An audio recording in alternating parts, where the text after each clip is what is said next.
भीमाशंकराची सुत चरणावरी ठेवणी माथा साष्टांग आता दंडवत महायोग पीठे तटे भीमरत्या वरम पुंडरीकाय तातुं मुनीन्द्रे समागत्य तिष्ठं तमानन्दकन्दं परब्रह्मलिंगं भजे पांडुरंग पांडुरंग करू प्रथम नमन पांडुरंग करू पांडुरंग करू प्रथम नमन पांडुरंग करू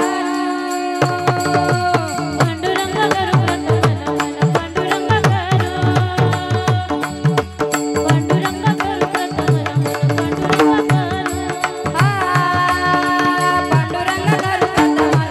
पांडुरंग करू पांडुरंग करू प्रथम नमन पांडुरंग करू पांडुरंग करू प्रथम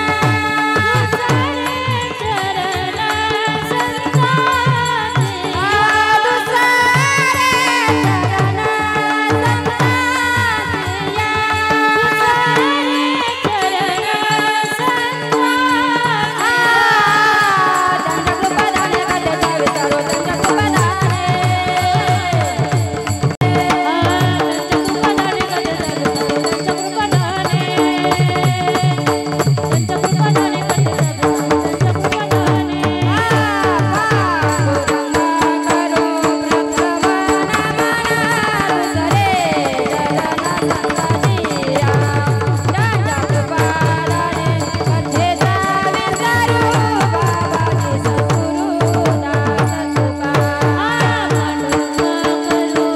करू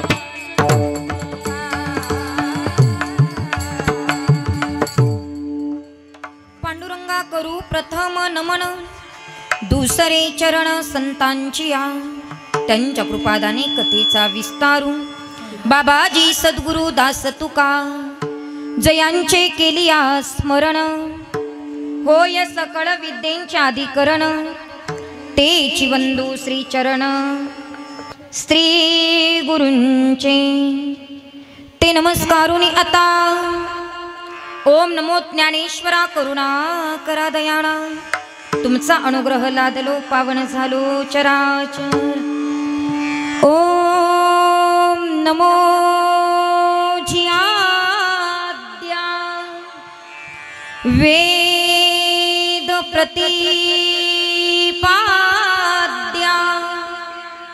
जे जे स्वसंवेद्या आत्मरूपा विठ्ठल विठ्ठल विठ्ठल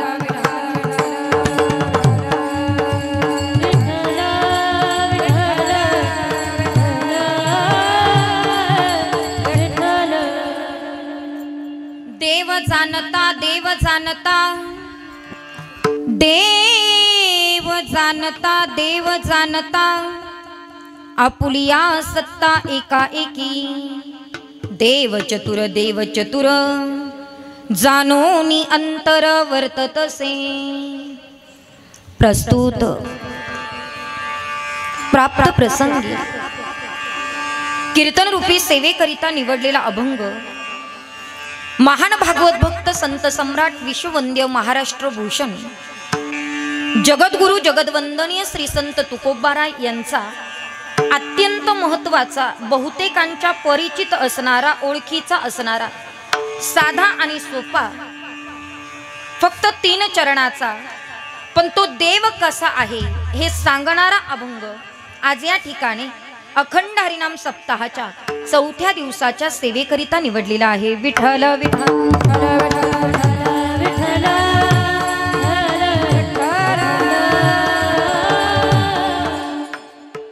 अभंग जगद्गुरु तुकोबारायांचा आहे।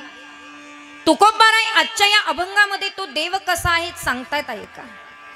हा अभंग या ठिकाणी मी मुद्दामच निवडलेला आहे. याचं कारण तुम्हाला सांगते आहे का? ज्या देवाची आपण सकाळी उठल्याबरोबर पूजा करतो, ज्या देवाची साधना करतो, ज्याचं चिंतन करतो, ज्याच्याकरता कथा ऐकतो, कीर्तन ऐकतो, प्रवचन ऐकतो, ज्याच्याकरता वारी करतो, ज्या परमात्म्याची पूजा दररोज करतो, पण तो देव कसा आहे हे जर कळालं नाही तर पूजा करून उपयोग नाही. म्हणून तो देव कसा आहे ते तुकोबाराय आजच्या अभंगात सांगतात. आणि तुकोबारायांनी सांगावं कारण तुकोबारायांचा तेवढा अधिकार आहे. अधिकाराशिवाय कुणाला प्रश्न विचारता येत नाही, अधिकाराशिवाय कुणाला उपदेश करता येत नाही, अधिकाराशिवाय देवाशी संवाद करता येत नाही. अधिकार असेल तर आम्ही एकमेकाला रागवू शकतो, अधिकार असेल तर उपदेश करू शकतो, अधिकार असेल तर देवाशी संवाद करता येतो, अधिकारच नसेल तर काहीच करता येत नाही. मग जगद्गुरु तुकोबाराय ज्या अर्थी देव कसा आहे तुम्हाला आम्हाला सांगतात, त्या अर्थी तुकोबारायांचा अधिकार किती मोठा. महाराज काय आहे तुकोबाराय ऐका. तुकोबाराय सांगता सांगता माझं आयुष्य संपून गेलं तरी सांगून होणार नाही, आणि ऐकता ऐकता तुमच्या सर्वांचं आयुष्य संपून गेलं तरी तुकोबाराय सांगून होणार नाही, ऐकूनही होणार नाही. काय आहे तुकोबाराय ऐका. वैराग्याचा पुतळा, प्रेमाचा मळा, दयेचा जिव्हाळा आणि चैतन्याची चितकळा श्रीमंत साधू जगद्गुरु तुकोबाराय. काय होतं तुकोबारायकडे माऊली? आपल्या सर्वांच्या घरात येत ना, ते आमच्या तुकोबारायच्या घरात नव्हतो. घरात नाही धान, ऐकताय ना, घरात नाही धान, पोटात नाही आन, गावात नाही मान, पण चित्तात मात्र समाधान श्रीमंत साधू जगद्गुरु तुकोबाराय. काय तुमच्या तुकोबारायकडे? अरे होतं ते कसं होतं ऐका. मोडकी खाट, फुटका माठ, गळकत ताट, पण शेवटी वैकुंठाची वाट असा ज्यांचा परमार्थाचा थाट श्रीमंत साधू जगद्गुरु तुकोबाराय. त्या तुकोबारायांचा आजचा अभंग आहे. ते तुकोबाराय तुम्हाला आम्हाला तो देव कसा आहे सांगतात. एकंदरीत संतांनी आमच्यावरही उपकारच केले.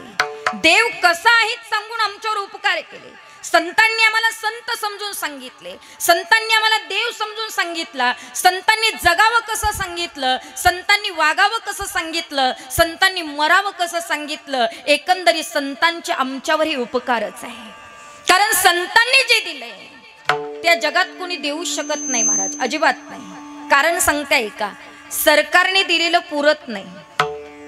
पुरलंय का आजपर्यंत? तुमचं जाऊ द्या, महिला मंडळ. आज जरी आम्ही मुख्यमंत्र्याच्या लाडक्या बहिणी असलो तर पुढच्या पंचवार्षिकला सावत्र होण्याची दाट शक्यता आहे. सरकार निवडून त्यांचं आलं तर सख्य राहू, नाही आलं तर सावत्र होऊ की नाही. म्हणून सरकारने दिलेलं पुरत नाही. ऐका, निवडणुका जवळ आल्या की रस्त्यातले सगळे खड्डे बुजवतात बरोबर, आणि एकदा निवडून आले की रस्त्यात खड्डे की खड्ड्यात रस्ते, काहीच कळत नाही. रेशनने मिळालेला तांदूळ आयुष्यभर पुरत नाही, अजिबात नाही.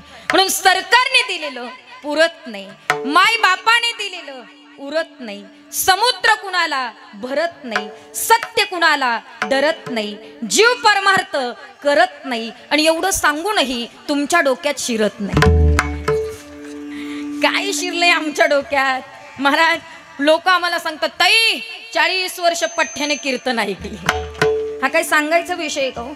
40 वर्ष टाळ वाजवला सांगायचा विषय, 40 वर्ष कथा ऐकल्या सांगायचा विषय, अजिबात नाही. इतर कीर्तनकारांपेक्षा मी जरा उलट्या प्रवाहाने वाहणारी बाई आहे बघा, पटलं तर. कीर्तनकार तुम्हाला बरेच सांगतील कीर्तन खूप ऐका, प्रवचन खूप ऐका, कथा खूप ऐका, पण मी उलट जरा बोलते. ऐका, कथा कमी ऐका, कीर्तन कमी ऐका, प्रवचन कमी ऐका, पण आचरणात काय आणतोय याच्याकडे सगळ्यात जास्त लक्ष द्या. आचरणातच येत नसेल तर काय उपयोग? 40 वर्ष परमार्थ केला आणि तंबाखू खाणं सोडलं नाही, काय अर्थ आहे? 40 वर्ष परमार्थ केला, द्वेष गेला नाही, काय अर्थ आहे? 40 वर्ष परमार्थ केला, निंदा करणं सोडलं नाही, काय अर्थ आहे? लोक कीर्तनात येतात तरी एकमेकाचं कुटाळं करत बसतात. घरचं खायचं आणि लोकांची धुणं धुवायची, कोणी सांगितली? मला लोकांचा स्वभाव परफेक्ट माहित आहे, परफेक्ट. आता 2 तास माझं कीर्तन ऐकते आणि मी इथून गेले की माझंच कुटाळं करते. हा लोकांचा स्वभाव आहे हो. एकमेकाची निंदा करत बसतात. काय सुधारणा झाली? काय आचरणात काय आणतोय? म्हणून ऐका, संतांनी जे दिलंय ते कोणीच या ठिकाणी देऊ शकत नाही. ऐका जरा, जगावं कसं मायबाप शिकवतात. ऐकताय ना सगळे? जगावं कसं मायबाप शिकवतात, रडावं कसं अनुभव शिकवतात, कष्ट किती करायचे परिस्थिती शिकवते, त्रास किती द्यायचा नातेवाईक शिकवतात, पण दुःखावरही मात कशी करायची ते आमचे संत शिकवतात. त्या दुःखावर मात करून लढायचं कसं आमचे संत शिकवतात. म्हणून संतांनी जे दिलंय त्या जगात कोणी देऊ शकत नाही. कारण सांगते का, मायबाप देहदान करतात, देव जीवदान करतो आणि संत कृपादान करतात. कृपादान केले संती कल्पांती सरेना, कल्पापर्यंत सरत नाही इतकं कृपादान जर कोणी करणार असेल तर ते संत आहे. आणि ते जगद्गुरु तुकोबार आहे. आजच्या अभंगात देव कसा आहे सांगून आमच्यावर उपकारच केलेत महाराज. एकंदरीत आमच्यावर उपकार केलेले आहे. आपण डायरेक्ट अभंगाकडे प्रवेश करू, चालेल ना तुम्हाला? परिहार नंतर देते, माझा नियम आहे. एक वेळेस परिहार राहिला तरी चालेल, पण अभंग सोडायचा राहिला नको. तुम्हाला परिहार आवडतो की अभंग आवडतो सोडवलेला? तुम्ही म्हणाल तसं, आपलं काही नाही, कारण आमचं सगळं तुमच्याकडे अटकलेले, दुसरं काय. तुम्ही म्हणाल तसं. तुम्हाला काय वाटतं आता सध्या होतंय काय माहितीये का ताई? अर्धा तास परिहारात निघून जातो, अर्धा तास, आणि अभंग सोडवायचा राहून जातो. विचार करा. म्हणून मी परिहार नंतर देते आणि पहिला अभंगाकडे वळते. आहे का? जगद्गुरु तुकोबार आहे. आजच्या अभंगामध्ये तो देव कसा आहे ते सांगतात. पण आजचा जो अभंग आहे तो सगळ्यांसाठी मुळीच नाही बरं का. कुणासाठी आहे आणि कुणासाठी नाही ते पहिल्यांदा सांगते. आहे का? पहिला वर्ग आहे जो देवाला जाणत नाही मानत नाही त्याच्याकरता आजचा अभंग अजिबात नाही. दुसरा वर्ग आहे जो देवाला जाणतोही आणि मानतोही त्याच्याहीसाठी आजचा अभंग आहे. मग कुणासाठी आहे? ज्याने देवाला अद्याप मानलेलं आहे पण जाणलेलं नाही त्याच्याकरता आजचा अभंग आहे. विठ्ठल विठ्ठल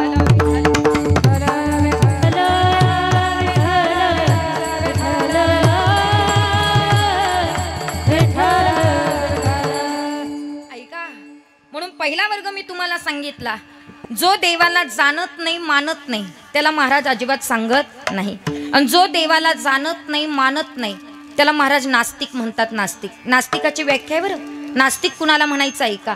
स्वतः नास्तिक असून दुसऱ्याचा आस्तिकपणा घालवितो आणि त्याला सुद्धा नास्तिक बनवितो त्याला जातीवंत नास्तिक म्हणतात. येतंय का लक्षात? पुन्हा रिपीट करते, टेन्शन घ्यायचं नाही. स्वतः नास्तिक असून दुसऱ्याचा आस्तिकपणा काढून घेतो आणि त्याला सुद्धा नास्तिक बनवितो त्याला जातीवंत नास्तिक म्हणतात. सोपं करून सांगते आहे का? स्वतःही परमार्थ करायचा नाहीच नाही आणि दुसरं करतं त्याला सुद्धा करू द्यायचा. असे नास्तिक महाराष्ट्रात कमी का? स्वतःही सप्त्याला वर्गणी द्यायची नाही, दुसरं देतं त्याला सुद्धा देऊ द्यायची नाही. स्वतःही करत नाही, दुसरं करतं त्याला सुद्धा करू देत नाही. असे नास्तिक खूप आहेत. तुम्ही बघा ना, आता समजा तुम्ही इथं बसलात आणि एखाद्याला वाटलं, ज्याने माळ घातली नाही त्याला जर वाटलं अरे कांचनताईंचं कीर्तन ऐकलंय आता आपण गळ्यात माळ घातली पाहिजे, म्हणजे शक्यतो असं कुणाला वाटत नाही पण वाटलंच तुम्हाला माळ घातली पाहिजे आणि तुम्ही घातली समजा माळ, तर बरीच लोक तुमच्याकडे पाहतात आणि लोकाला सांगतात करू करू भागला देवपूजेला लागला. कुत्र्याला गती आणि माणसाला प्रगती कधीच सहन होत नाही. तुम्ही बघा, कुत्र्याला गती सहन होत नाही आणि माणसाला प्रगती सहन होत नाही. म्हणून कोण काय बोलतं याच्याकडे अजिबात लक्ष द्यायचं नाही. जाऊ द्या. तुमच्याकडे वैदिन येते का महिला मंडळ? वैदिन, हा बघा, तिच्या डोक्यावर अशी पाटी असते, त्या पाटीमध्ये सुया असतात, बिबवी असतात, तुम्ही बघा बरं का, कंगवे असतात, गाळणी असते, फणी असते. फणीचा उपयोग कशासाठी करतात? वा वा वा वा वा वा काढण्यासाठी करतात. ती फणी कुठं असते? तिच्या पाटीत असते. पण दादा वैदिनीकडनं सुद्धा एक गुण घेण्यासारखा आहे बरं का.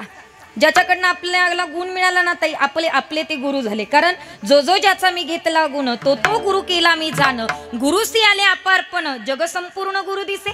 ज्याच्याकडनं गुण मिळाला ते आपले कोण आहेत? गुरु आहेत. आणि म्हणून वैदिनीकडनं सुद्धा गुण घेण्यासारखा. ती वैदिन, ती टोक्यावर पाटी असते, तिचा एक हात पाटीला असतो, एक हातात काठी असते. नीट निरीक्षण करायचं, एक हात काठीला आणि एक हात पाटीला. बरं वैदिनीला एकच गाव राहतं का? नाही. कीर्तनकारासाठी बरेच गावं असतात आपल्यासारखे बरं का. रोज एकाच गावात आम्ही थांबत नाही.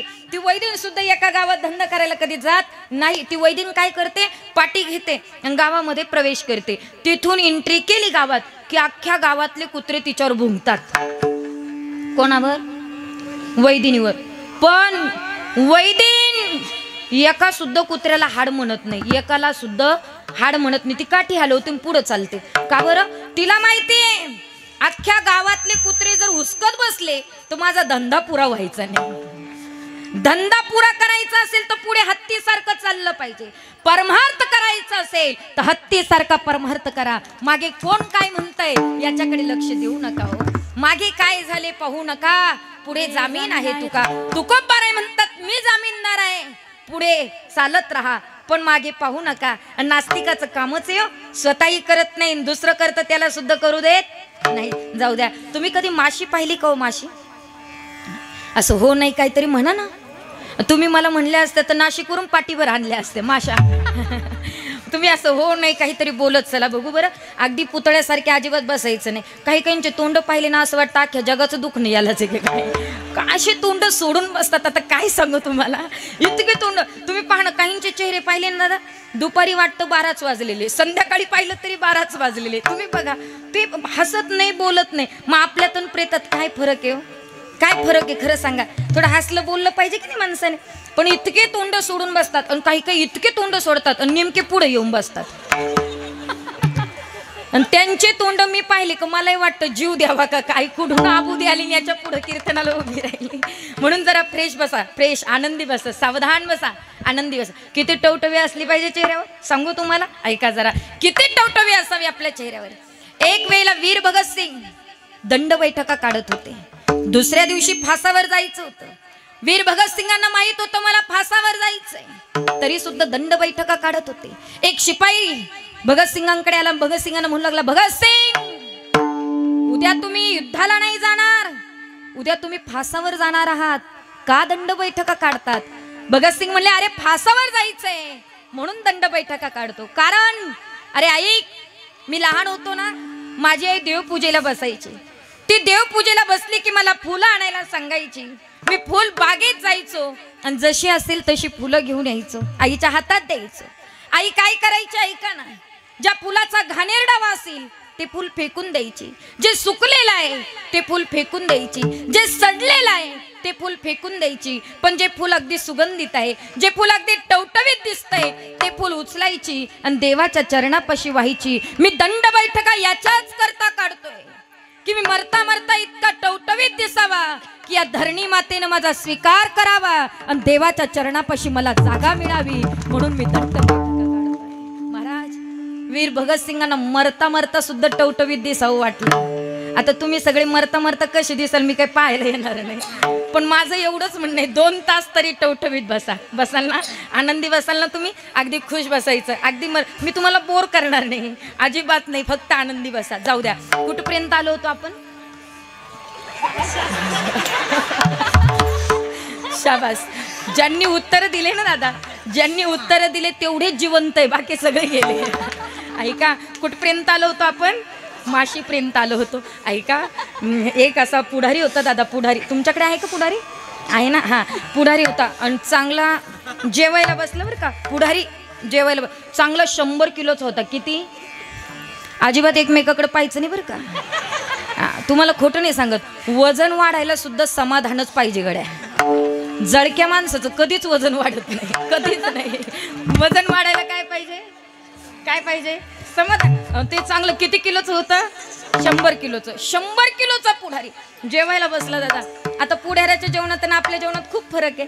5 पक्वान्नाचं जेवण त्या पुढाऱ्याला, आणि जेवायला बसली पुढारी. बसल्याबरोबर त्यानं असं ताटाच्या भोवती पाणी फिरवलं. मला सांगा महिला मंडळ, ताटाच्या भोवती पाणी का फिरवावं? मुंग्या येऊ नये म्हणून, नाही का? मग का फिरवावं? त्याचं कारण आहे. ज्यांच्या घरी जेवायला जातो ना, कधी कधी काही काही बायका इतक्या करम कटाळ्या असतात की स्वयंपाक शिव्या देऊ देऊ करतात. शिव्या देऊ देऊ स्वयंपाक करतात. काय अर्थ आहे त्याला? ऐका ना, स्वयंपाक करताना सुद्धा भगवत चिंतन आमच्याकडनं घडणं अत्यंत महत्वाचं आहे. पण भगवत चिंतन कसं करावं? जे ज्या वेळेला मी स्वयंपाक करू त्या त्या वेळेला भगवंताचं चिंतन करायचंय. कोटी गोड भगवंताचं नाम आहे. म्हणा हरे राम राम राम, हरे राम राम राम, हरे राम राम राम, हरे राम राम राम, हरे राम राम राम,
रामचंद्रांचं भजन केलं पाहिजे. ऐका ऐका, त्याचं भजन केलं ना तो इतका आनंदी होत असतो, माझा परमात्मा इतका आनंदी होत असतो.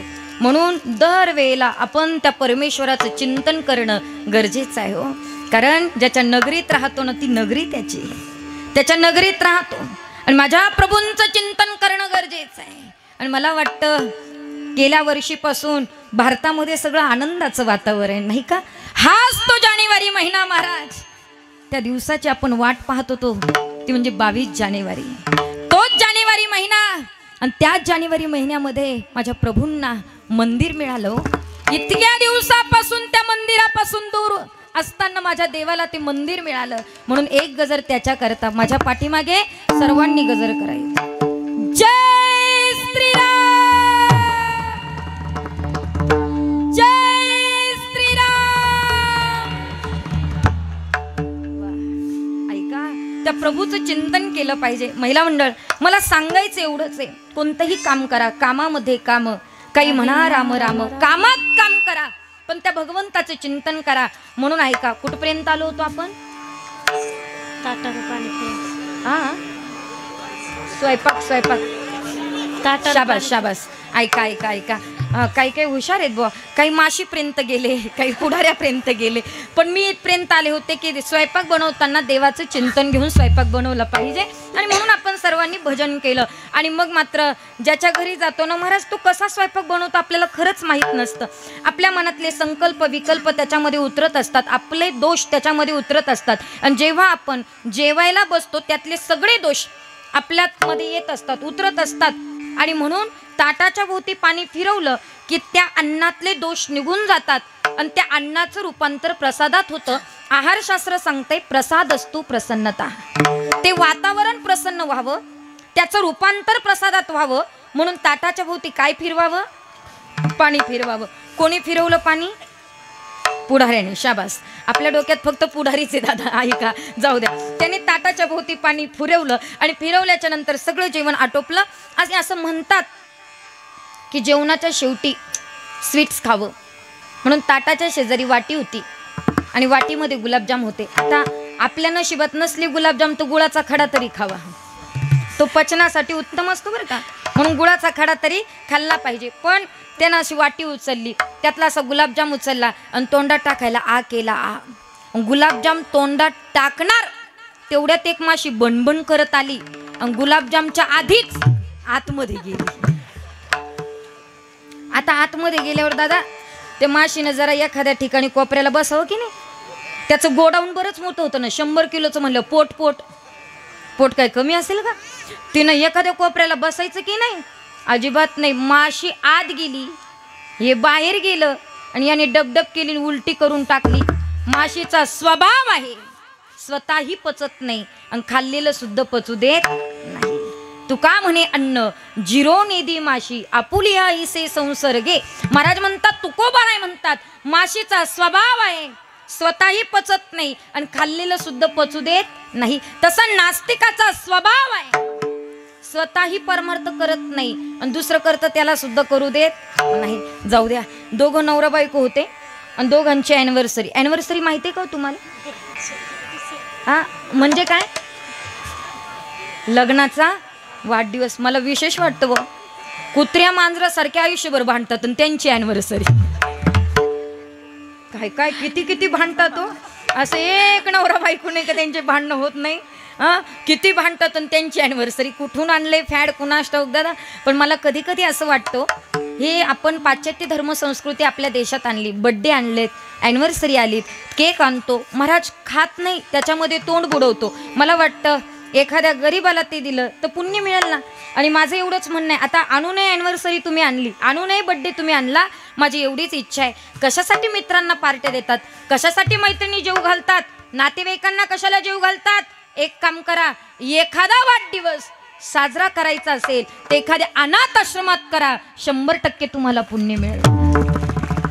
एखादा वाढदिवस एखाद्या वृद्धाश्रमात करा, 100% तुम्हाला पुण्य मिळेल. आता आमचे नागेश दादा अगदी मात्र संस्था काढतायत बरोबर ना, आणि त्या संस्थेमध्ये विद्यार्थी राहतील.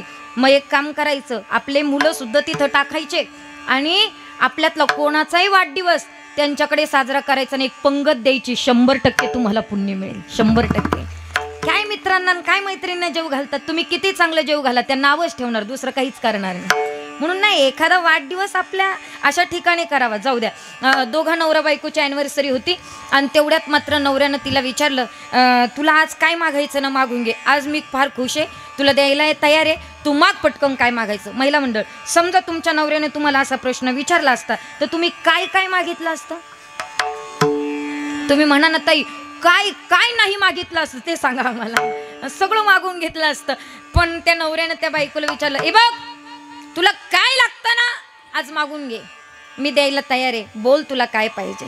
असं म्हटल्याबरोबर ती म्हटली, का हो मी जे मागेल ते मला द्याल, 100% देईल, बोल तुला काय पाहिजे. ती म्हटली, बघा दुसरं काही नको मला, सोनं नाणं दाग दागिने कपडे लत्ते काही नको, काय पाहिजे तुला?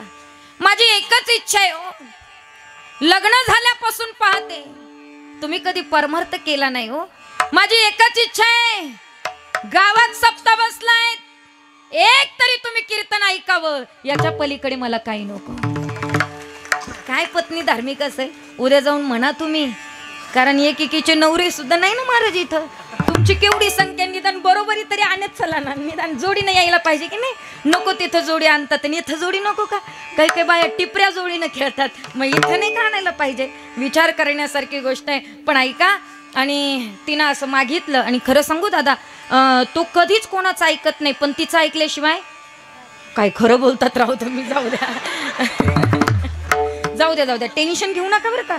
तुम्ही ऐकतात त्याच्यात नवल नाही, देवाला सुद्धा बायकोचं ऐकावं लागलं होतं. ऐका, आणि त्यानं तिचं ऐकलं आणि आल्याबरोबर कीर्तन चालू होतं, कीर्तनाला बसले आणि मोठ्या महाराजांचं कीर्तन चालू होतं. महाराज म्हटले, ऐका, इतका सुंदर देह आपल्याला भगवंताने दिला ना, देवाने इच्छा केली तरी देवाला मिळाला नाही का? स्वर्गातल्या देवाने सुद्धा इथे येण्याची इच्छा केली तरी देवाला मिळाला का? अजिबात नाही. एके ठिकाणी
मंगलताईच्या आवाजाला तर तोडच नाही. उभ्या महाराष्ट्रात गाजलेला आवाज म्हणजे आमच्या मंगलताई आहेत. असो, फार गोड प्रमाण दिलं ताईंनी. स्वर्गीचे अमर इच्छिताती देवा, मृत्यू लोकी भावा जन्माम्मा, किंवा इहलोकीचा हा देह देव इच्छिताती पाय. देवानं सुद्धा इथे येण्याची इच्छा केली हो दादा. खरं सांगाव, स्वर्गात काही कमी होतं का हो? कमी होतं का? अजिबात नाही. बरं, काय काय होतं तुम्ही सांगाल का? तुम्ही म्हणा ना ताई, आम्ही कुठे स्वर्गात जाऊन आलोय. बरं जाऊ द्या, टेन्शन घेऊ नका. मी सांगू का स्वर्गात काय काय होतं? सांगते, पण एका अटीवर. तुम्ही अजिबात असं म्हणायचं नाही की कांचनताई स्वर्ग रिटर्न आहेत की काय. खरंच मी गेले नाही, अजिबात गेले नाही. पण आमच्या ज्ञानोबाराकडे इतकं ज्ञान आहे दादा, ज्ञानाचा सागर सखा माझा ज्ञानेश्वर. किती ज्ञान आहे माझ्या ज्ञानोबाराकडे. ज्ञानोबाराय म्हणतात, ऐका स्वर्गात काय काय आहे. जेथे महासिद्धीची भांडारे, अमृताची कोठारे, जिये गावी खिल्लारे, कामधेनूची कामधेनू, महासिद्धीची भांडार, अमृताची कोठार, सगळं स्वर्गात. पण त्या देवाला सुद्धा इथं यावं वाटलं. इतका सुंदर देह आम्हाला मिळाला, दोन्ही गोष्टी मिळाल्या, भरतखंडी नरदेह प्राप्ती, हे तो परमभाग्याची संपत्ती. मी इतका सुंदर देवाने देह दिला, कशासाठी दिला हे आम्हाला कळालं पाहिजे की नाही. परमेश्वराने इतका सुंदर देह दिला कशासाठी. महाराज वर्णन करतात, देवी दिला देह भजन गुमटा, देवी दिला देह भजन गुमटा, देवी दिला देह भजन गुमटा, देवी दिला देह भजन गुमटा, देवी दिला देह भजन गुमटा, देवी दिला देह भजन गुमटा, देवी दिला देह भजन गुमटा, देवी दिला देह भजन गुमटा. झाला फाटा बाधिकेचा, बाधिकेचा तोया झाला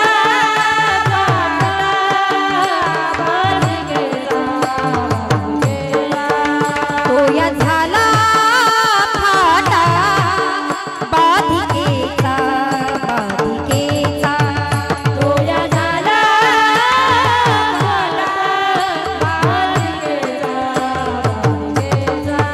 देवी दिला देह भजन गोमटा, देवी दिला देह भजन गोमटा, देवी दिला देह भजन गोमटा, देवी दिला देह भजन गोमटा, देवी दिला देह भजन गोमटा, देवी दिला देह भजन गोमटा, देवी दिला देह भजन गोमटा, भजन गोमटा, भजन गोमटा. देवी दिला देह भोजना गोमटा, असं आहे का भजन आहे की नाही.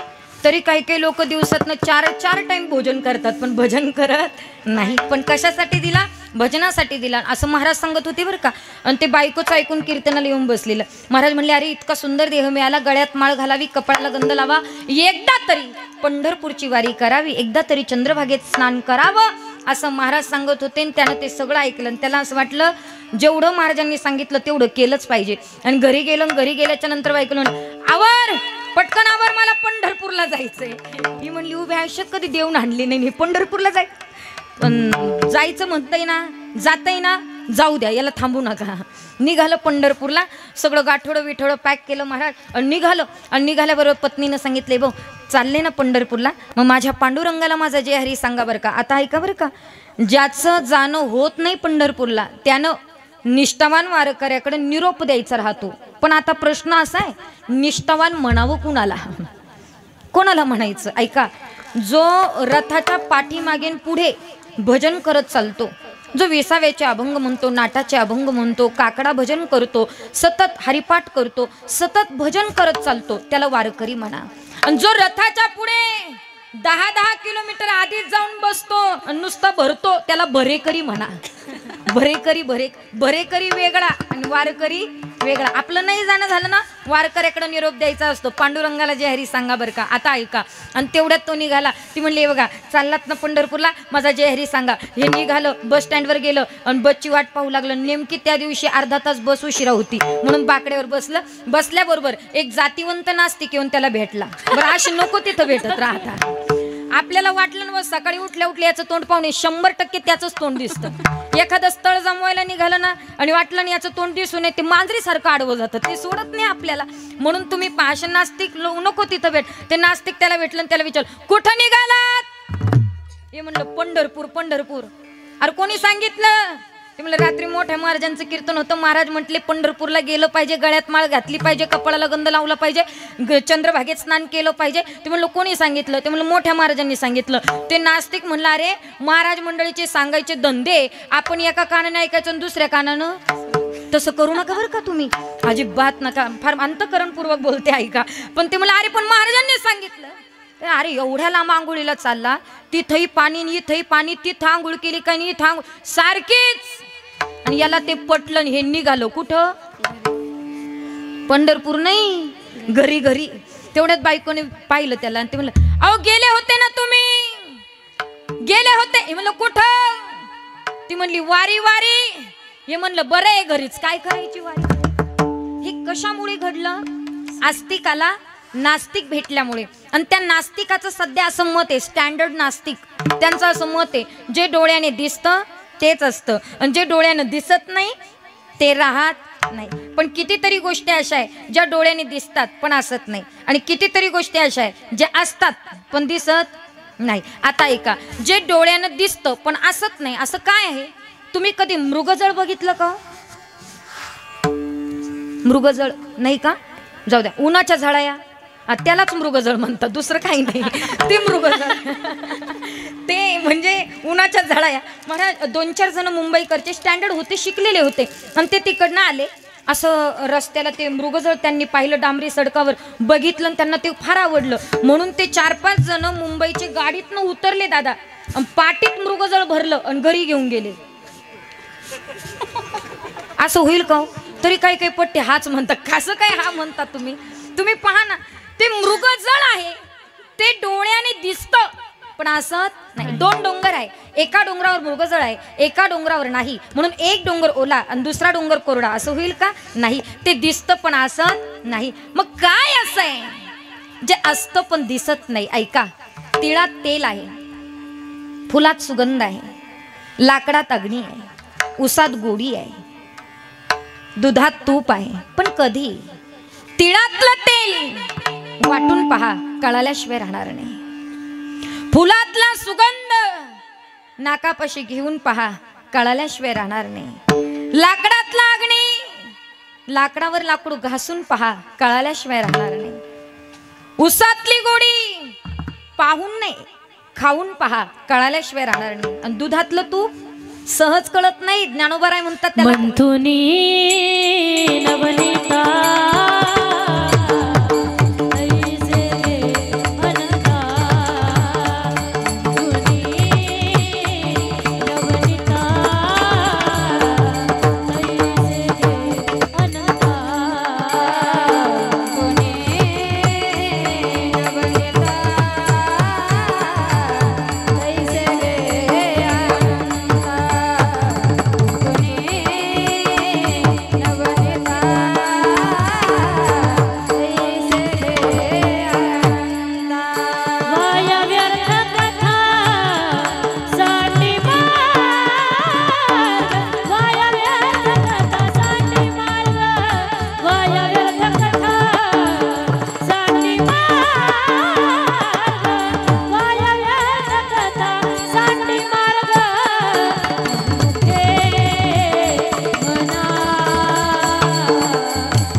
मंथोनी नवनीता तैसे घे अनंता, वाया व्यर्थ कथा सांडी मार्ग. दुधातलं तूप मंथन केलं की कळतं, मग देवातला देव साधूची संगत केली की मग कळेल महाराज. असं सहजासहजी कळणार नाही. त्याच्यासाठी संगत कुणाची करावी लागेल? संतांची. मग संतांची संगत केली की देवातला देव कळतो. पण एवढं सांगूनही काही लोकांना कळत नाही. काही काही लोक म्हणतात डोळ्याने दिसत नाही म्हणजे तो नसला पाहिजे. अरे पण ज्या अर्थी भिंतीवर चित्र आहे त्या अर्थी चित्रकार मान्य करावं लागणार आहे. ज्या अर्थी मडकं आहे त्या अर्थी कुंभार मान्य करावा लागेल. ज्या अर्थी अलंकार आहे त्या अर्थी सोनार आम्हाला मान्य करावा लागेल. आणि ज्या अर्थी तुम्ही आम्ही दिसतोय त्या अर्थी त्याला मान्यच करावं लागेल. पण एवढं सांगूनही नसेल कळत तर महाराज म्हणतात क्रोधी अविश्वासी त्यासी बोध कैसा, व्यर्थ आपुली वाचा शिनवू नये. क्रोधी आहे, अविश्वासी आहे, त्याला बोध करून काय उपयोग आहे? म्हणून जो देवाला जाणत नाही मानत नाही त्याला बोध करून काय उपयोग आहे? पहिला वर्ग संपला. दुसरा वर्ग आहे जो देवाला जाणतोही आणि मानतोही, त्यालाही सांगून उपयोग नाही. ज्याला सगळं व्यवस्थित येते, काकडा भजन आहेत, हरिपाठ आहेत, सगळं परमार्थ व्यवस्थित करतोय, त्याला कशाला सांगायचं? मग कुणाला सांगतायत महाराज? ज्याने अद्याप देवाला मानलेलं आहे पण जाणलेलं नाही, त्याला महाराज सांगतात, ऐक माझा देव कसा आहे. पहिला शब्द वापरला जाणता. जाणता हा शब्द कुणालाही वापरून चालत नाही दादा. सध्या लोक कोणालाही जाणतं म्हणतात. तुम्ही बघा रस्त्याने बरेचसे बॅनर तुम्हाला लटकवलेले दिसतात. एवढे केस वाढलेले असतात, त्याचा फोटो असतो, खाली 2-4 मुंडके असतात म्हणजे फोटो असतात, आणि मग तिथे वरती लिहिलेलं असतं जाणत्या अण्णाला वाढदिवसाच्या शुभेच्छा. ज्याला झिपऱ्या कट करायचं कळत नाही त्याला काय जाणतं म्हणतात? त्याला पुरी खायची आणि थुकायचं कुठं ते कळत नाही, त्याला काय जाणतं म्हणतात महाराज? जाणतं कुणालाही म्हणू नका. उभ्या महाराष्ट्रामध्ये जर कोणी जाणत असेल तर एकच आहेत महाराज. उभ्या महाराष्ट्रात जर कोणी जाणत झालं असेल तर माझ्या महाराष्ट्राचा आराध्य दैवत शिवछत्रपती शिवाजी महाराज, त्यांच्या इतकं जाणतं कोणी झालंच नाहीत महाराज. अरे अनेक राजे होऊन गेले, प्रत्येक राजाच्या दरबारामध्ये कोणीतरी नटी नाचली असेल, कोणीतरी तमासगिरी नाचली असेल, पण उभ्या महाराष्ट्रामध्ये एकच राजा असा होऊन गेला, कोणी नटी नाचवली नाही, कोणी तमासगिरी नाचवली नाही. पुढे जगद्गुरु तुकोबारायांनी कीर्तन करावं आणि छत्रपती शिवाजी महाराजांनी पुढे बसून कीर्तन ऐकावं, म्हणून त्यांना जाणतं म्हणा. कुणालाही जाणतं म्हणून कसं चालेल? कुणालाही जाणतं म्हणून कसं चालेल? ते छत्रपती शिवाजी महाराज आहे. अरे काय होता शिवाजी राजा, नाही केलीत त्यांनी मजा आणि सुखी केलीत त्यांनी प्रजा, असा होता माझा शिवाजी राजा. कुणालाही कसं मला जाणतं म्हणता येईल? एक जण माझ्याकडे आला आणि ते म्हटलं, ताई ज्ञानोबाराय तुकोबारायांनी एवढं लिहून ठेवलंय, मग तुम्ही छत्रपती शिवाजी महाराजांवर का बोलतात? मी म्हणते महाराष्ट्रातल्या तमाम कीर्तनकारांनी राजे छत्रपती शिवाजी महाराजांवर बोललंच पाहिजेत महाराज. का बोलावं? अरे हा जर मंडप टिकला असेल तर याला कारण फक्त छत्रपती शिवाजी महाराजच आहेत. तुम्ही आम्ही मन मोकळ्यानं महिला मंडळ कीर्तन ऐकू शकत असाल तर याला कारण फक्त छत्रपती शिवाजी महाराज आहे.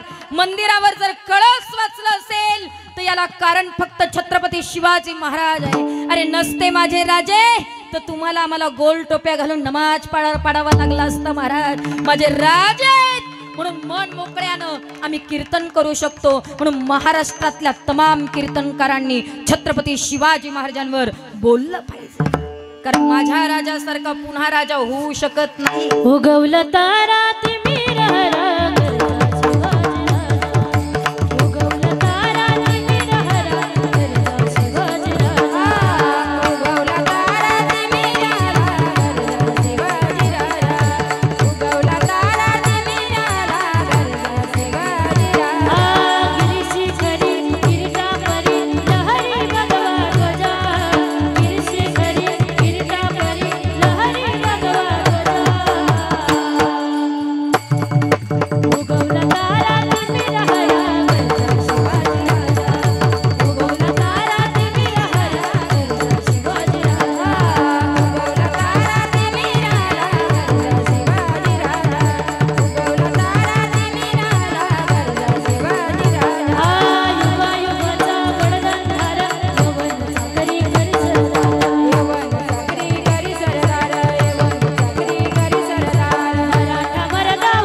कुणालाही जाणतो म्हणून कसं चालेल महाराज? शत्रूच्या सुद्धा सुनेला चोरी बांगडी करून परत पाठवणारे छत्रपती शिवाजी महाराज, म्हणून त्यांना जाणतं म्हणा.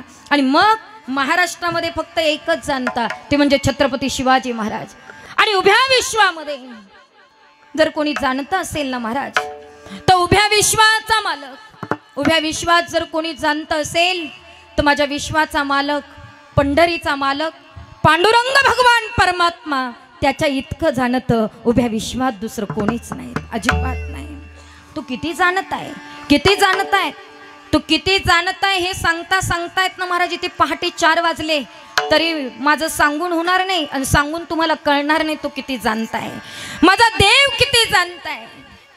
हे जर कधी कळून घ्यायचं असेल ना तर फक्त एकदा आणि एकदा पंढरपूरची पायी पायी वारी करा, मग कळेल की तो किती जाणत आहे, किती जाणतायत माझा देव.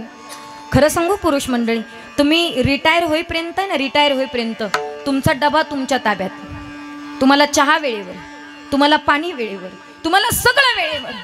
एकदा रिटायर व्हान मुलाच्या ताब्यात द्या महाराज. पाणी मागून पहा, अर्धा तास होतो तरी पाणी येत नाही, शेवटी स्वतःला उठावं लागतं आणि घ्यावं लागतं. पण सगळे रिटायरमेंट हौशे गौशे नऊशे सगळे पंढरपूरच्या वारी त्या महाराज. ज्यांच्याशी रक्ताचं नातं नाही ते सुद्धा आमच्या मनगटाला धरतात आणि म्हणतात माऊली आमच्या घरी 2 घास खाओ. आमच्या जीवाची काळजी करणारं जर कोणी असेल तर माझ्या पंढरपूरचा मालक पांडुरंग भगवान परमात्मा आहे. तो खूप जाणत आहे. ओ पंढरपुरापर्यंत जायपर्यंत एकालाही उपाशी ठेवत नाही, इतका तो जाणता येतो.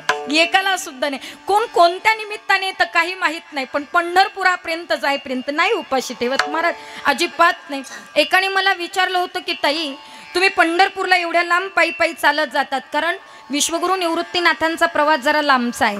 1 नंबरला मुक्ताई साहेब आणि 2 नंबरला विश्वगुरु निवृत्तीनाथ महाराज. 28 दिवसाचा प्रवास पायी पायी. आणि मग एकाने विचारलं एवढ्या लांब पायी जातात तुमच्या पायाला सूज येत नाही का? त्यावर मला उत्तर द्यावं वाटलं, पायाला सूज येते पण मनाची सूज उतरते, याच्याकरता पंढरपूरची वारी आहे. आमची मन सुजली, तो मन सुजली, काही नाही येत आम्हाला, मन सुजली. अहंकाराची मनाची सूज आहे ती उतरली पाहिजे. एखाद्याने बंगला बांधला आणि त्याला वाटतं गावात आपल्यासारखा बंगला नाही, त्यानं वारीत यावं. जेव्हा कोट्याधीश माणूस कोणाचे तरी पायी चेपताना दिसतं तेव्हा वाटतं आपला बंगला कुठंच लागत नाही. आणि आपल्या अहंकाराची सूज उतरावी याच्याकरता पंढरपूरची वारी आहे. किती काळजी करतो तो. अहो विचार करण्यासारखी गोष्ट आहे. 2 किलोमीटरवर जाणारी माणसं ॲक्सिडेंटमध्ये मरतात. 2 किलोमीटरला जाणारी माणसं ॲक्सिडेंटमध्ये मरतात. आम्ही सगळी महाराज मंडळी ना रात्रभर प्रवास करतो महाराज. कुणाच्या जीवावर? कुणाच्या जीवावर? त्या पांडुरंगाच्या जीवावर महाराज. केसालाही धक्का लागत नाही. ही कृपा फक्त माझ्या पांडुरंग. ऐसे कृपावंत कोण? ऐसे कृपावंत कोण? ऐसे कृपावंत कोण? ऐसे कृपावंत कोण? माझ्या विठ्ठली वाचून,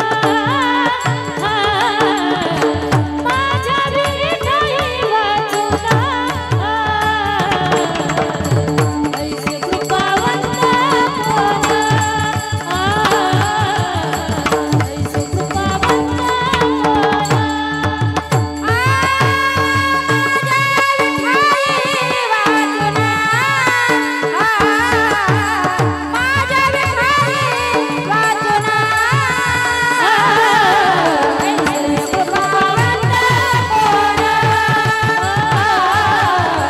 ऐसे कृपावंत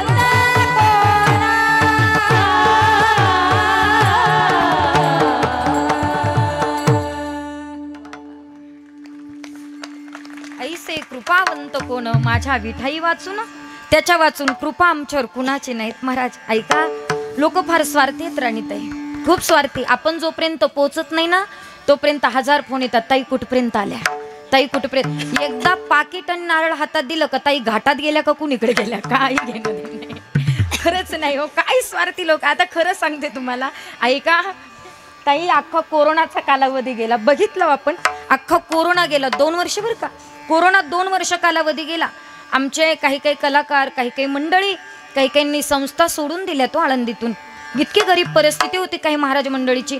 पण कधी कोणी विचारलं नाही का महाराज तुम्ही बरे आहेत का, ताई तुमचं बरं आहे का, काहीच विचारलं नाही, काहीच नाही. 2 वर्ष कार्यक्रम आला की मग आपल्या आठवणी येतात.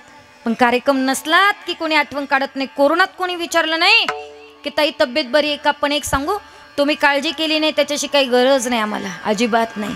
आमच्या पांडुरंगाला आमची इतकी काळजी येत ना दादा. 2 वर्ष कार्यक्रम बंद होते, 2 वर्ष. त्या 2 वर्षात जेवढे मेले कोरोनाने तेवढ्यांचे वर्ष श्राद्ध आम्हीच केले. तेवढ्यांचे वर्ष ज्यांना कीर्तन जमत नव्हते ते कीर्तनकार झालेत कोरोनामध्ये. विचार करा, डबल श्राद्ध होते सर्वांना. इतकं श्रीमंत बनवलेत आम्हाला.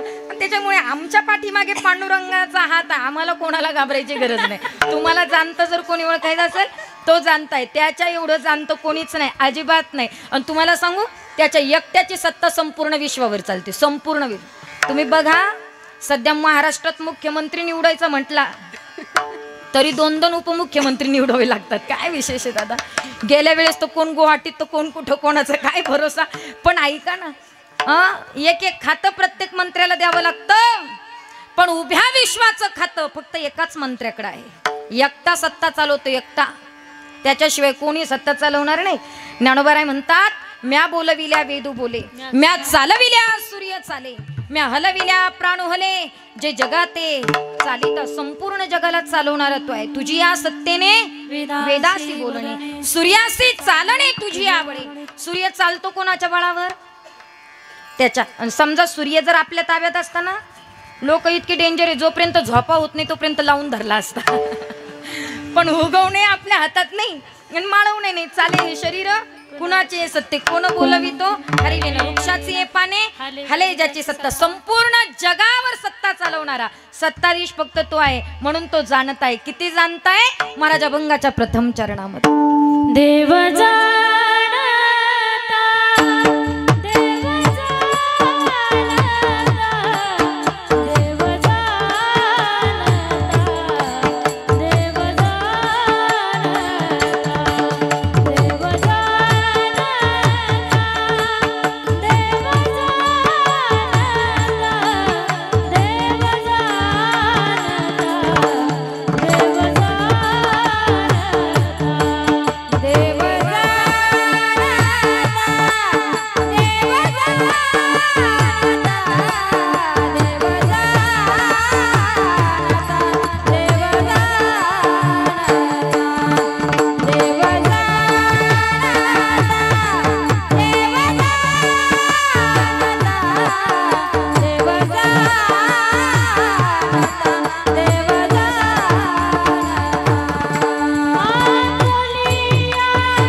देव जाणता आपुली या सत्ता एकाएकी. महाराज म्हणतात तो कसा आहे? जाणता आहे.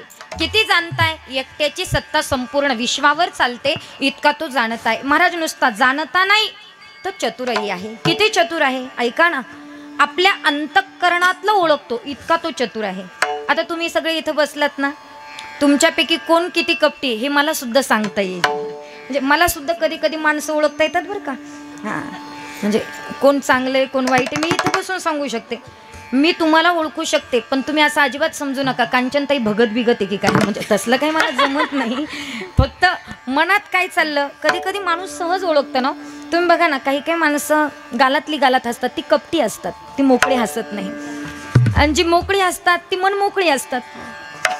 ज्याच्या मनात काही राहत नाही ती मोकळं ढाकळं हसून जातात महाराज. म्हणून हसणं सुद्धा माणसाचा स्वभाव लगेच ओळखून येतो, हसण्यावर सुद्धा. पण ऐका, एक वेळेस मला तुमच्या मनात काय चाललं आपल्याला एकमेकाला कळणार नाही, पण इथं बसलेल्या प्रत्येकाच्या मनातलं ओळखणारा फक्त परमात्मा आहे. 100% आपल्या मनातलं ओळखतो. म्हणून महिला मंडळ, तुम्ही कधी उदास झाल्यात, तुम्ही कधी नाराज झाल्यात, संसारात खूप दुःख आहे, तो फार दुःख आहे, कुणाच्या संसारात नाही. महाराज म्हणतात संसार दुःख मुळं चहूकडे इंगळ, विश्रांती नाही कोठे, रात्रंदिवस तळमळ. कसा आहे प्रपंच, दुःख बांधवटी आहे हा संसार, सुखाचा विचार नाही कोठे. किती सुख आहे, सुख पाहता जवा पाडे, दुःख पर्वता येवडे. कुणा कुणाच्या जो देखे सो दुखिया बाबा, सुखिया कोई नेरे. आपण एकमेकाला भेटलो का, आपण एकच प्रश्न विचारतो, का हो कस काय, तुमच्याकडे विचारता का काय बरं आहे का, बरं आहे का विचारता का, विचारताना काय बरं आहे का, आणि तुम्ही काय म्हणतात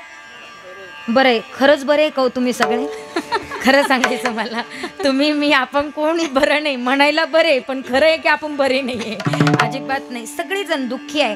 फक्त एवढंच आहे की आपलं दुःख आहेत ना ते बाजूला अजिबात सांगत बसू नका. कारण खरं सांगू का, आपलं जे दुःख आहे शेजारच्या बाईला अजिबात, इथं बसलेल्या नाही, घरी घरी अजिबात सांगायचं नाही, अजिबात नाही.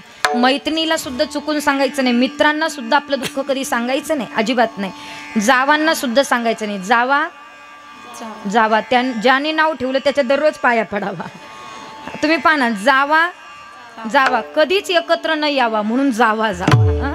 ऐका, म्हणून आपलं जे दुःख आहे ते जावांना सांगायचं नाही. मग का नाही सांगायचं, कारण आपलं दुःख आपण जेव्हा आजूबाजूच्या लोकांना सांगतो तेव्हा ती लोक आपलं दुःख रडून ऐकतात आणि जगाला हसून सांगतात. म्हणून आपलं दुःख कधी आजूबाजूला सांगायचं नाही. तुम्ही खूप दुःखी झालात, खूप दुःखी झालात, फक्त एक काम करायचं, माझ्या पांडुरंगाकडे यायचं, देवाच्या चरणापुढे पाहायचं आणि देवाला सगळं दुःख सांगून टाकायचं. कारण आपल्या जीवनातली भूक निवारणारा या जगात जर कोणी असेल तर माझा परमात्मा आहे. देवा सांगू सुख दुःख, देव निवारील भूक. देव आपल्या जीवनातली भूक निवारणारा आहे, सगळं दुःख त्याला सांगा, अजिबात नाही. तुम्ही म्हणाल बा माझ्या नवऱ्याचं माझ्यावर पार प्रेम आहे, मी सगळं त्याला सांगेल, अजिबात नाही. काही गोष्टी दमानं घ्यायच्या असतात, सांगायच्या नसतात. आपल्या माहेरचं कधीच नवऱ्याला पुरं सांगायचं नाही, कधीच नाही, अजिबात नाही. काही काही बाहेर भरम भोपळ्यासारखं अख्खं सांगा त्या नवऱ्याला, मग नवरा भांडणं झाले की सगळी उत्तरपात्र करतो. त्याच्यामुळे अजिबात नाही, अजिबात सावध राहायचं, सावध. एवढी तरी गोष्ट अजिबात नाही सांगायची. काय होतं महाराज, माणसं आहे, माणसं गपचूप ऐकून घेतात, भांडणामध्ये आपली सगळी दुनियादारी काढतात. त्याच्यापेक्षा नको नको, अजिबात नाही. मला सांगायचं एवढंच आहे, कुणाला सांगू नका. पण आपलं दुःख आहेत ना, आपलं दुःख त्या देवाला सांगा, तो देव आपल्या अंतःकरणातलं दुःख ओळखतो, अजिबात नाही. आपल्याला दुःखी होऊ देत नाही, कारण मागे पुढे उभा राहे सांभाळीत. आलिया आघात निवारा आहे, कोणताही आघात येऊ द्या, निवरण्याची क्षमता फक्त त्याच्यात आहे. तो कारण सांगू का, तो फार चतुर आहे, त्याला सांगायची सुद्धा गरज नाही. तुम्ही फक्त परमार्थ करत राहा. किती चतुर आहे महाराज, एके ठिकाणी म्हणतात तो चतुरांचा शिरोमणी. चतुरा तो शिरोमणी,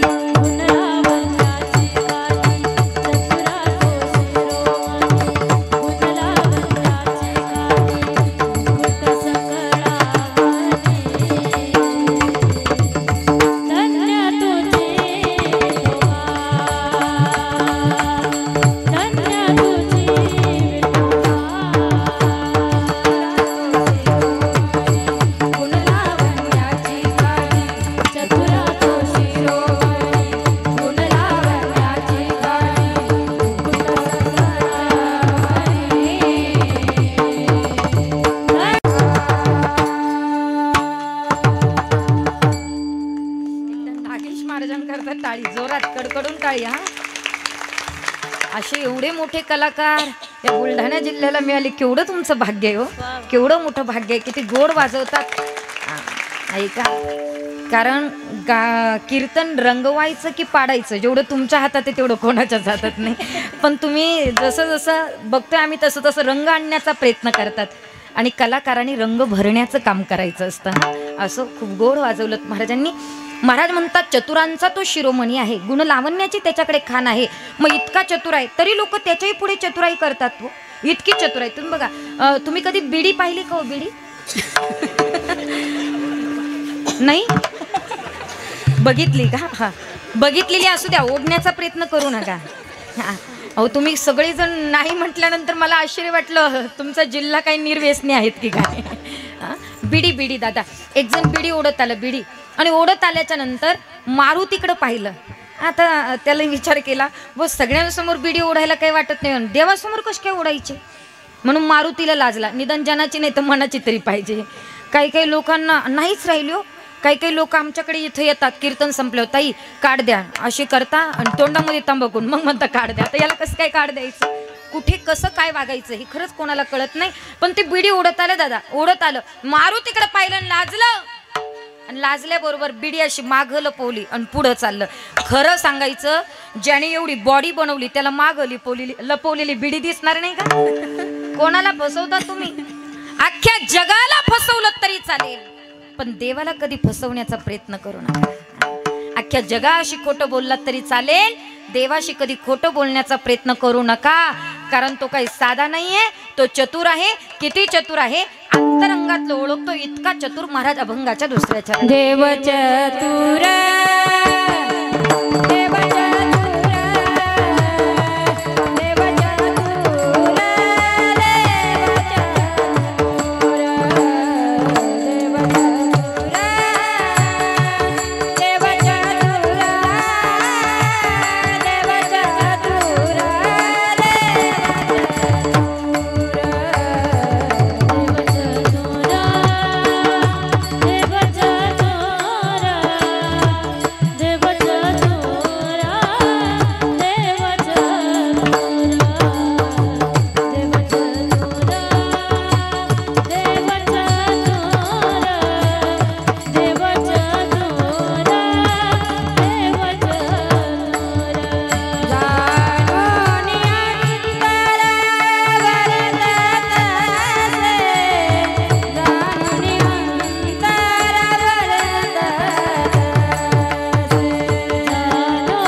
टाळ्या वाजवायच्या असेल तर जोरात वाजवा. तुम्हाला पाऊस जोरात येऊन गेलेला आवडतो का बुरबुर आवडते?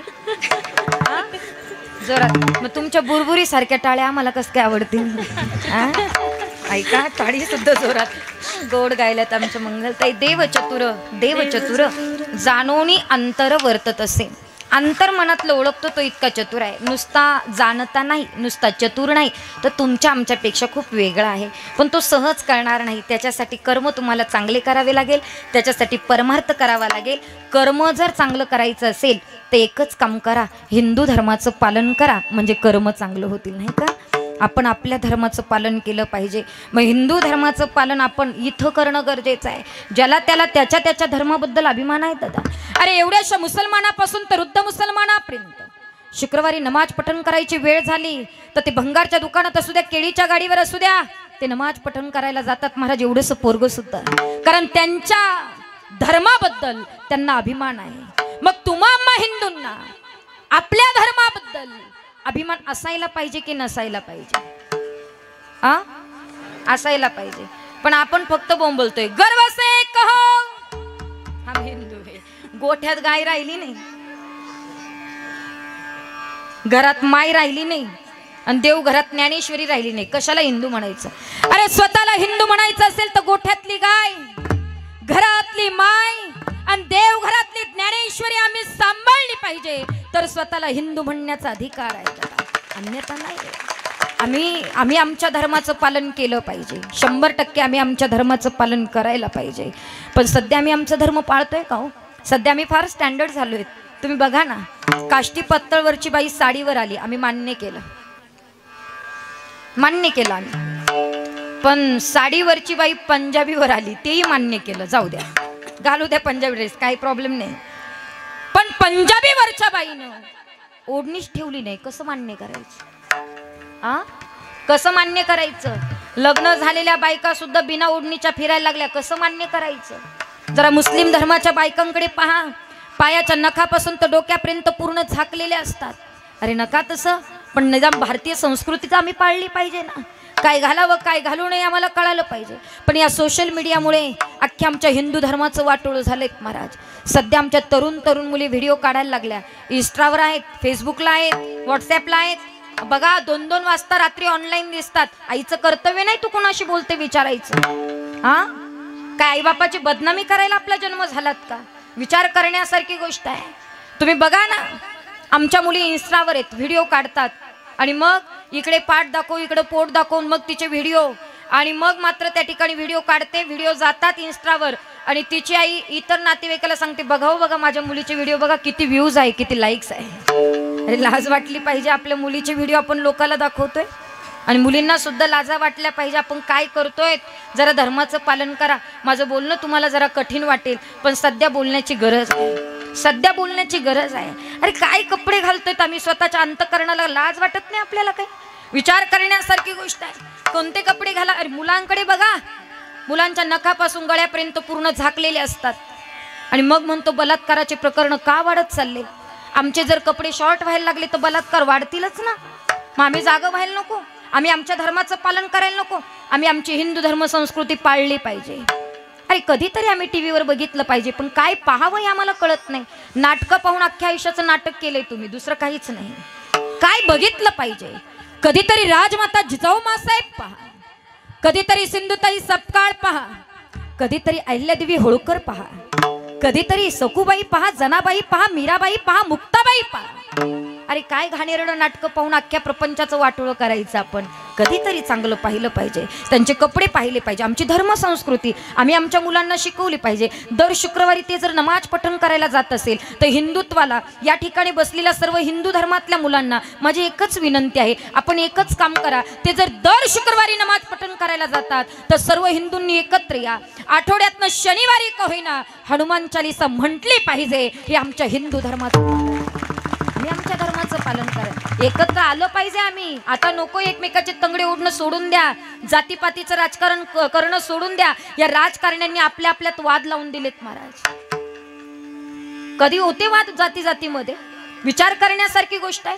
कोणी कुणाच्याही जातीच्या घरी जाऊन जेवण करत होतो? आज विचार करण्यासारखी गोष्ट आहे. हा या जातीचा, तो त्या जातीचा. या राजकारण्यांनी त्यांच्या पोळ्या भाजण्याकरता आपल्या जातीचं वाद लावून दिलेत महाराज. माझी एकच विनंती आहे, जातीपातीचं राजकारण करण्यापेक्षा आपण सर्व हिंदू आहोत एवढंच आपल्या डोक्यात ठेवून आज काळाची गरज आहे.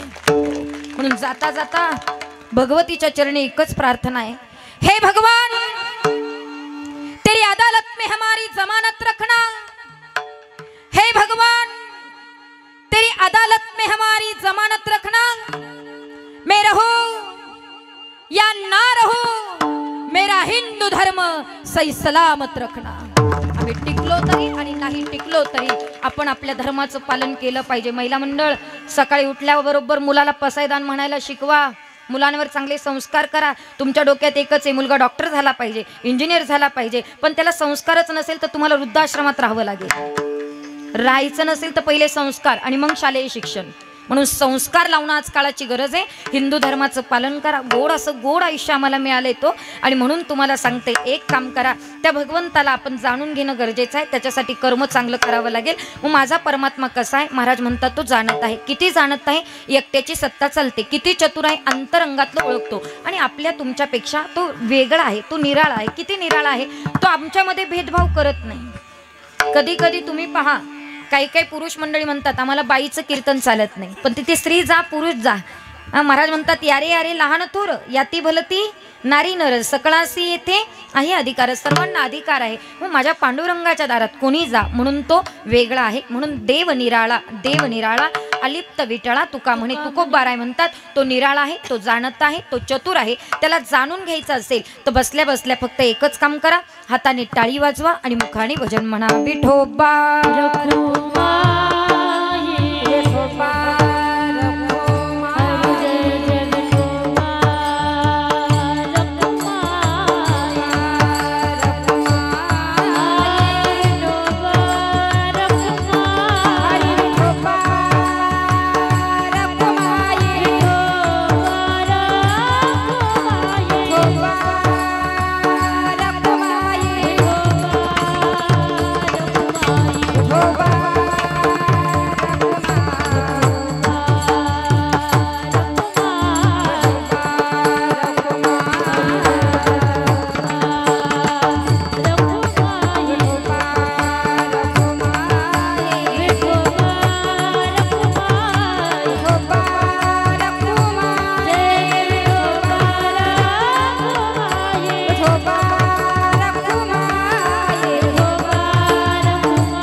भगवंताच्या कृपा आशीर्वादाने, साधू संतांच्या आशीर्वादाने, ज्यांच्या कुशल अशा मार्गदर्शनाखाली हा सप्ताह चालू आहे, त्या आदरणीय हरिभक्त परायण परमार्थ प्रेमी आमच्या भगिनी, आमच्या रेणुकाताई, त्यांच्या कुशल अशा मार्गदर्शनाखाली हा गोड सप्ताह चालू आहे। जणू काही पंढरपूर असं वातावरण आमच्या ताईंनी करून ठेवलं। खरं सांगू का, आयुष्याला येऊन संपत्ती किती कमवली, बँक बॅलन्स किती कमवला हे महत्त्वाचं नाही, एवढ्या सगळ्या गोड महिला आमच्या रेणुकाताईंनी कमवला, ही ईश्वरी आणि दैवी ताकद आहे, आणि ही खरी संपत्ती आहेत आमच्या रेणुकाताईंच्या जीवनातली। असो, आम्हा सर्व कीर्तनकारांवर प्रेम करणाऱ्या आमच्या रेणुकाताई आणि ताईंनी या ठिकाणी मला आमंत्रित केलं, म्हणून आदरणीय ताई साहेबांचं मी मनापासून ऋण व्यक्त करते। अखंड ही सेवा त्यांच्याकडनं परमेश्वर अशीच करून घेऊ अशी ईश्वरचरणी प्रार्थना करते। तसंच समस्त ग्रामस्थ आपल्या सर्वांचं मनापासून या ठिकाणी ऋण व्यक्त करते। खरं तर इथे श्रीमद भागवत कथा देखील चालू आहे, ज्यांची कथा आपण दररोज श्रवण करतोय, ते आदरणीय साध्वी राधा किशोरीजी वृंदावन धाम, त्यांची कथा आपण या ठिकाणी श्रवण करत आहोत, आणि गोड असा कीर्तन महोत्सव आहे। खरं तर मला या पत्रिकेतली हेडलाईन खूप आवडली, आधुनिक स्त्रीची आध्यात्मिक जागृती। खूप गोड आहे। रेणुकाताई कसं सुचलं माहीत नाही, पण सुचलं ना, खरंच खूप गोड आहे। याच्यातनं अर्थ इतका मात्र दडलेला आहेत ना, तुम्ही आधुनिक आहात पण आध्यात्मिक जागृती होणं आज काळाची गरज आहे। हां, तुम्ही आधुनिक बना, तुम्ही काय शिकायचं शिका, पण तुम्ही आध्यात्मिक होणं गरजेचं आहे, कारण अध्यात्माशिवाय जीवाला सुखाची प्राप्ती होत नाही। म्हणून अध्यात्म आपल्या जीवनात खूप महत्त्वाचं आहे। आदरणीय ताईंचं मी मनापासून ऋण व्यक्त करते। या कार्यक्रमाला गोड अशी साथसंगत ज्यांनी दिली, त्या आदरणीय हरिभक्त परायण गायनाचार्य आमच्या राणीताई दौंड, त्यांचंही मनापासून या ठिकाणी ऋण व्यक्त करते। आदरणीय हरिभक्त परायण गायनाचार्य आमच्या मंगलताई गतीर त्यांचंही मनापासून या ठिकाणी ऋण व्यक्त करते. विनेकरीताई आदरणीय हरिभक्त परायण मृदुंगाचार्य गोड असं वादन आहेत, जेवढं कौतुक करावं तेवढं कमीच आहेत. आदरणीय आमचे नागीजी महाराज त्यांचंही मनापासून या ठिकाणी ऋण व्यक्त करते. त्यांच्या सौभाग्यवती देखील या ठिकाणी उपस्थित आहेत, त्याही गोड कीर्तन करतात, त्यांचंही मनापासून ऋण व्यक्त करते. आदरणीय माझे पतिदेव सतीश महाराज जगताप त्यांचंही मनापासून ऋण व्यक्त करते. आदरणीय आमचे बंधू अमोलभाऊ उकारडे त्यांचंही मनापासून ऋण व्यक्त करते. मी म्हणते महाराष्ट्रातल्या तमाम कीर्तनकारांनी महाराष्ट्रातच नाही महाराष्ट्राच्या बाहेर कीर्तनाला जावं. एकतर आपले पती सोबत असावे, नाही तर वडील सोबत असावे, तर त्या कीर्तनाला अर्थ आहे असं मला वाटतं बरं का. आणि म्हणून माझं माहेर आणि सासर दोन्ही सोबत घेऊन फिरते मी, माझा भाऊ आणि माझे पतिदेव. ते कोणी नाव ठेवायला नको महाराज, कसं आहे आपली आपली माणसं, आपली गाडी चालवायला आपलं माणूस आणि सगळे आपले असले की मग टेन्शन राहत नाही. म्हणून त्यांचंही मनापासून ऋण व्यक्त करते. साऊंड सिस्टीम उत्तम आहेत, ऑपरेटिंग छान आहेत, दादांचंही मनापासून या ठिकाणी ऋण व्यक्त करते. एकदा जोरदार त्यांच्याकरता टाळी वाजवा. खूप गोड ऑपरेटिंग केली, मला पाहिजे तसं दिलं. म्हणजे कसं असतं कधी कधी काय होतं माहिती का, तुमचा आणि आमचा वाद सुरुवातीला झाला की मी शेवटपर्यंत ताळमेळ नाही, म्हणून तुम्ही सांभाळून घेतलं, तुमचंही मनापासून ऋण व्यक्त करते. त्याच पद्धतीनं गेली 2 तासापासून दादा आपण शूटिंग करतात. वारकरी हम हे म्हटलं तरी एकच ना आम्ही म्हटलं तरी एकच, फक्त हिंदी आणि मराठी बस. आम्ही आमचे नागेश महाराजांचे वडील या ठिकाणी उपस्थित आहेत, त्यांचेही मनापासून ऋण व्यक्त करते. ताईंच्या मुलगा या ठिकाणी उपस्थित आहेत, श्यामदादा. वा किती गोड नाव आहे, श्यामदादा, तुमचंही मनापासून ऋण व्यक्त करते. आमच्या वहिनी साहेबही या ठिकाणी आहेत, त्यांचंही मनापासून खूप छान जेवण केलं होतं त्यांनी तयार. पुरणपोळी पुरणाचा स्वयंपाक केला होता. हां कसं असतं माहिती का, जेवण चांगलंच पाहिजे, कारण पोटात भर तर तंगडीत जोर असं म्हणतात. पोटात भर असले की कीर्तन चांगलं होतं. म्हणून ताईसाहेब तुमचंही मनापासून ऋण व्यक्त करते, आपल्या सर्वांचं ऋण व्यक्त करते. खरं तर कार्यक्रम उशिरा सुरू झाला म्हणून उशिरा आटोपला, नाही तर मी वेळेला फार मात्र त्या ठिकाणी मर्यादा पाळणारी आहे. पण मग कसं आहे महाराज, आपली ड्युटी आपण पूर्ण केली पाहिजे. नको कोणी म्हणायला लवकर आटोपलं ताईनं, नको. आणि कसं आहे परत मग आटोपलं लवकर तर कधी कधी कपातही होते, मग ती नको व्हायला म्हणून ते पूर्ण केला असं आपल्या सर्वांचं मनापासून या ठिकाणी ऋण व्यक्त करते. सर्वांनी वरती हात करायचे. निवृत्तीनाथांचं भजन आपण सर्वांनी गोड म्हणायचं आहे. सर्वांनी हात वरती करा, ज्यांना 2 हात आहे त्यांनी, मागे उभे असणारे सगळे. निवृत्ती राया निवृत्ती राया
आज आमच्या आधुनिक स्त्रीची आध्यात्मिक जागृती या कथा कीर्तन महोत्सवाचा आजचा चौथा दिवस अत्यंतिक मोलाचा आहे। सप्ताहामध्ये 3 दिवस होऊन गेले आणि 3 दिवस बाकी आहे असा असणारा हा चौथा दिवस। तुम्ही गर्दी करू नका। ऐका थोडं, वा बरं बाजूला। तुम्ही उठले म्हणजे मागचे लोक बी उठले ना। 2 मिनिटं फक्त 2